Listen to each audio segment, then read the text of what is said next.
الصلاۃ والسلام جب مچھلی کے پیٹ میں گئے، پھر اللہ تبارک و تعالیٰ نے اس کو مچھلی کے پیٹ سے باہر نکال دیا۔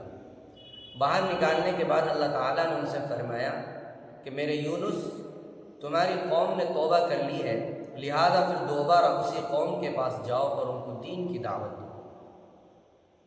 جب حضرت یونس علیہ السلام اپنے قوم کی طرف جانے لگے تو راستے میں ایک مٹی کے برتن بنانے والا مل گیا، اور اللہ تبارک و تعالیٰ نے حضرت یونس علیہ السلام سے فرمایا کہ یہ جو مٹی کا برتن بنانے والا ہے، آپ ان کے پاس جائیے اور ان سے کہیے کہ اپنے مٹی کے برتن کو توڑ دیں۔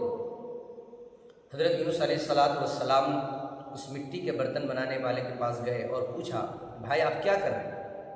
فرمایا کہ میں اپنے ہاتھوں سے مٹی کے برتن بنا رہا ہوں۔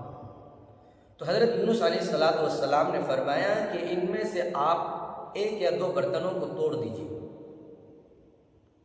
فرمایا کہ آپ کا دماغ صحیح ہے، میں اپنے محنت سے اپنے ہاتھوں سے اس برتنوں کو بنا رہا ہوں اور آپ کہہ رہے ہیں کہ اس کو توڑ دیجیے۔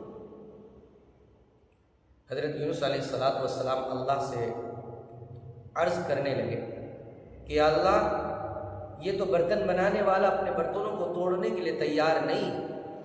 تو اللہ تبارک و تعالیٰ کی طرف سے آواز آئی کہ یہ یونس، جب ایک مٹی کے معمولی سا برتن بنانے والا اپنی برتنوں کو توڑنے کے لیے تیار نہیں، تو جس انسان کو، جس بندے کو میں نے اپنے ہاتھوں سے بنایا، اس کو میں کیسے توڑ سکتا ہوں؟ اور تم اسی کو توڑوانے کے چکر میں لگے ہوئے تھے۔